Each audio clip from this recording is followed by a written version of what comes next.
The Lord spoke to Moses on Mount Sinai, saying, Speak to the people of Israel and say to them, When you come into the land that I give you, the land shall keep a Sabbath to the Lord.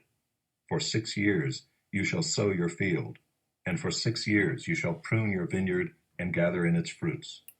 But in the 7th year there shall be a Sabbath of solemn rest for the land, a Sabbath to the Lord. You shall not sow your field or prune your vineyard. You shall not reap what grows of itself in your harvest, or gather the grapes of your undressed vine. It shall be a year of solemn rest for the land. The Sabbath of the land shall provide food for you, for yourself and for your male and female slaves, and for your hired worker and the sojourner who lives with you, and for your cattle and for the wild animals that are in your land. All its yield shall be for food. You shall count 7 weeks of years, 7 times 7 years, so that the time of the 7 weeks of years shall give you 49 years. Then you shall sound the loud trumpet on the 10th day of the 7th month. On the day of atonement you shall sound the trumpet throughout all your land, and you shall consecrate the 50th year and proclaim liberty throughout the land to all its inhabitants. It shall be a jubilee for you, when each of you shall return to his property, and each of you shall return to his clan. That 50th year shall be a jubilee for you. In it you shall neither sow nor reap what grows of itself, nor gather the grapes from the undressed vines. For it is a jubilee. It shall be holy to you. You may eat the produce of the field. In this year of jubilee each of you shall return to his property. And if you make a sale to your neighbor or buy from your neighbor, you shall not wrong one another. You shall pay your neighbor according to the number of years after the jubilee, and he shall sell to you according to the number of years for crops. If the years are many, you shall increase the price, and if the years are few, you shall reduce the price. For it is the number of the crops that he is selling to you. You shall not wrong one another, but you shall fear your God, for I am the Lord your God. Therefore you shall do my statutes and keep my rules and perform them, and then you will dwell in the land securely. The land will yield its fruit, and you will eat your fill and dwell in it securely. And if you say, What shall we eat in the 7th year, if we may not sow or gather in our crop? I will command my blessing on you in the 6th year, so that it will produce a crop sufficient for 3 years. When you sow in the 8th year, you will be eating some of the old crop. You shall eat the old until the 9th year, when its crop arrives. The land shall not be sold in perpetuity, for the land is mine, for you are strangers and sojourners with me. And in all the country you possess, you shall allow a redemption of the land. If your brother becomes poor and sells part of his property, then his nearest redeemer shall come and redeem what his brother has sold. If a man has no one to redeem it, and then himself becomes prosperous and finds sufficient means to redeem it, let him calculate the years since he sold it, and pay back the balance to the man to whom he sold it, and then return to his property. But if he does not have sufficient means to recover it, then what he sold shall remain in the hand of the buyer until the year of Jubilee. In the Jubilee it shall be released, and he shall return to his property. If a man sells a dwelling house in a walled city, he may redeem it within a year of its sale. For a full year he shall have the right of redemption. If it is not redeemed within a full year, then the house in the walled city shall belong in perpetuity to the buyer throughout his generations. It shall not be released in the Jubilee. But the houses of the villages that have no wall around them shall be classified with the fields of the land. They may be redeemed, and they shall be released in the Jubilee. As for the cities of the Levites may redeem at any time the houses and the cities they possess. And if one of the Levites exercises his right of redemption, then the house that was sold in a city they possess shall be released in the Jubilee. For the houses and the cities of the Levites are their possession among the people of Israel. But the fields of pasture land belonging to their cities may not be sold, for that is their possession forever. If your brother becomes poor and cannot maintain himself with you, you shall support him as though he were a stranger and a sojourner, and he shall live with you. Take no interest from him or profit, but fear your God, that your brother may live beside you. You shall not lend him your money at interest, nor give him your food for profit. I am the Lord your God, who brought you out of the land of Egypt, to give you the land of Canaan, and to be your God. If your brother becomes poor beside you and sells himself to you, you shall not make him serve as a slave. He shall be with you as a hired worker and as a sojourner. He shall serve with you until the year of the Jubilee. Then he shall go out from you, he and his children with him, and go back to his own clan and return to the possession of his fathers. For they are my servants, whom I brought out of the land of Egypt. They shall not be sold as slaves. You shall not rule over him ruthlessly, but shall fear your God. As for your male and female slaves whom you may buy male and female slaves from among the nations that are around you. You may also buy from among the strangers who sojourn with you and their clans that are with you, who have been born in your land, and they may be your property. You may bequeath them to your sons after you to inherit as a possession forever. You may make slaves of them, but over your brothers, the people of Israel, you shall not rule one over another ruthlessly. If a stranger or sojourner with you becomes rich, and your brother beside him becomes poor and sells himself to the stranger or sojourner with you, or to a member of the stranger's clan, then after he is sold, he may be redeemed. One of his brothers may redeem him, or his uncle or his cousin may redeem him, or a close relative from his clan may redeem him. Or if he grows rich, he may redeem himself. He shall calculate with his buyer from the year when he sold himself to him until the year of Jubilee, and the price of his sale shall vary with the number of years. The time he was with his owner shall be rated as the time of a hired worker. If there are still many years left, he shall pay proportionately for his redemption some of his sale price. If there remain but a few years until the year of Jubilee, he shall calculate and pay for his redemption in proportion to his years of service. He shall treat him as a worker hired year by year. He shall not rule ruthlessly over him in your sight. And if he is not redeemed by these means, then he and his children with him shall be released in the year of Jubilee. For it is to me that the people of Israel are servants. They are my servants whom I brought out of the land of Egypt. I am the Lord your God. You shall not make. To the choirmaster, according to Do Not Destroy, a Michtam of David. Do you indeed decree what is right, you gods? Do you judge the children of man uprightly? No, in your hearts you devise wrongs. Your hands deal out violence on earth. The wicked are estranged from the womb. They go astray from birth, speaking lies. They have venom like the venom of a serpent, like the deaf adder that stops its ear, so that it does not hear the voice of charmers or of the cunning enchanter. O God, break the teeth in their mouths.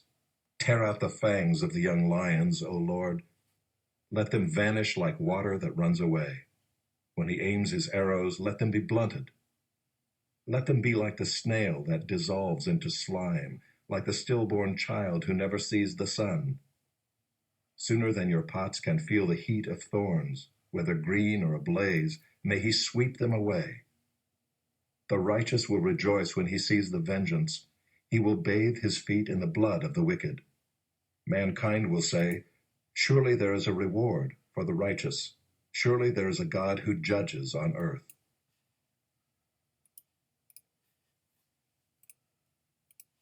Now the feast of unleavened bread drew near, which is called the Passover, and the chief priests and the scribes were seeking how to put him to death, for they feared the people. Then Satan entered into Judas, called Iscariot, who was of the number of the 12. He went away and conferred with the chief priests and officers how he might betray him to them. And they were glad and agreed to give him money. So he consented and sought an opportunity to betray him to them in the absence of a crowd. Then came the day of unleavened bread, on which the Passover lamb had to be sacrificed. So Jesus sent Peter and John, saying, Go and prepare the Passover for us, that we may eat it. They said to him, Where will you have us prepare it? He said to them, Behold, when you have entered the city, a man carrying a jar of water will meet you. Follow him into the house that he enters, and tell the master of the house, The teacher says to you, Where is the guest room, where I may eat the Passover with my disciples? And he will show you a large upper room furnished. Prepare it there. And they went and found it just as he had told them, and they prepared the Passover. And when the hour came, he reclined at table, and the apostles with him. And he said to them, I have earnestly desired to eat this Passover with you before I suffer. For I tell you, I will not eat it until it is fulfilled in the kingdom of God. And he took a cup, and when he had given thanks, he said, Take this, and divide it among yourselves. For I tell you that from now on I will not drink of the fruit of the vine until the kingdom of God comes. And he took bread, and when he had given thanks, he broke it and gave it to them, saying, This is my body, which is given for you.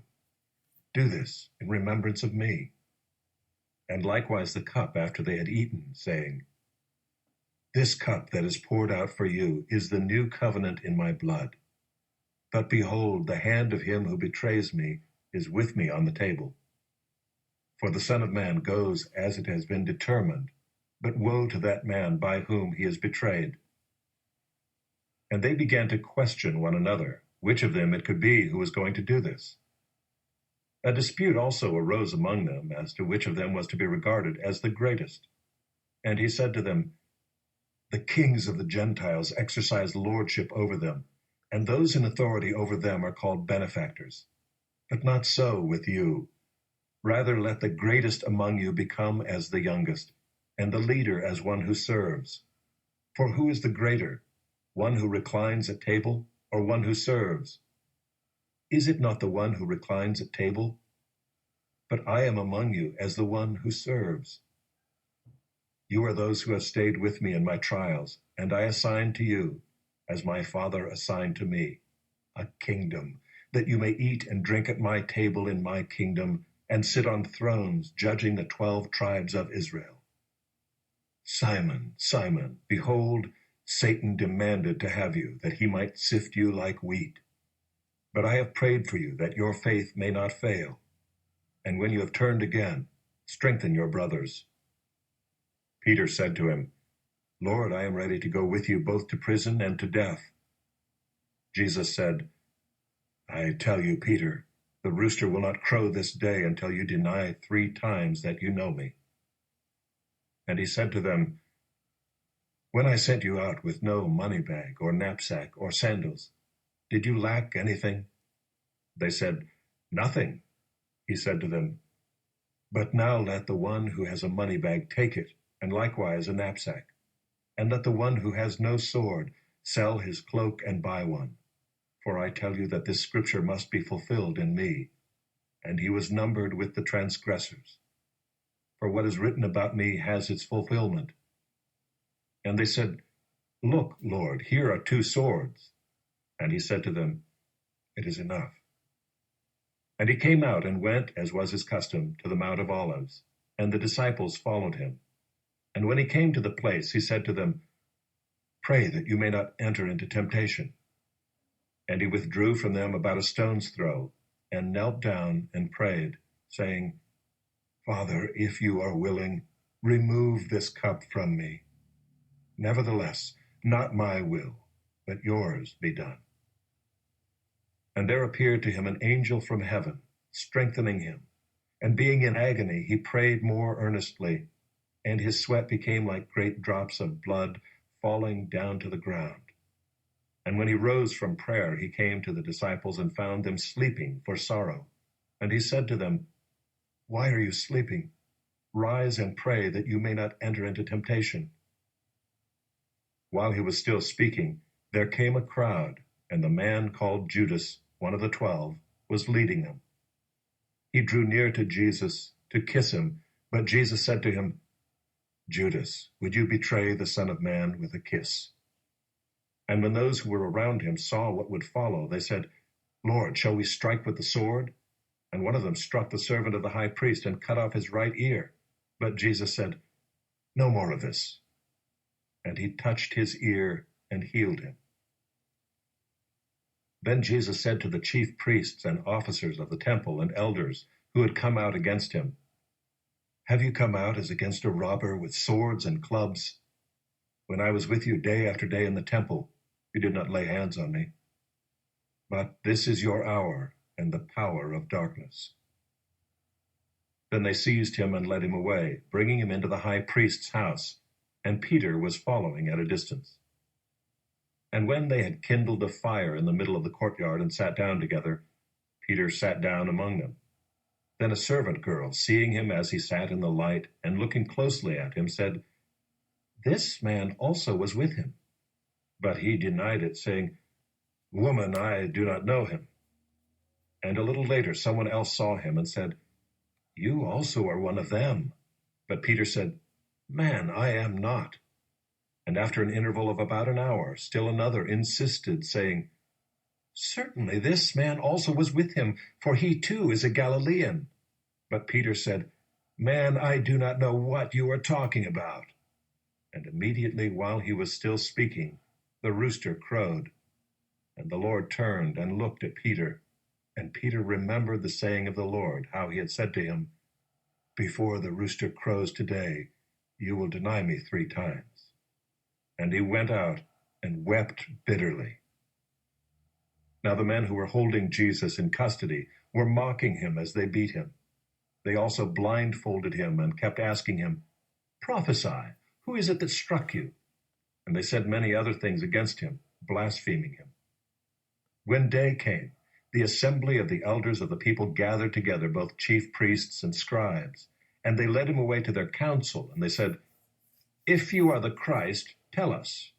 But he said to them, "If I tell you, you will not believe, and if I ask you, you will not answer. But from now on the Son of Man shall be seated at the right hand of the power of God." So they all said, "Are you the Son of God then?" And he said to them, "You say that I am." Then they said, "What further testimony do we need? We have heard it ourselves from his own lips." Then the whole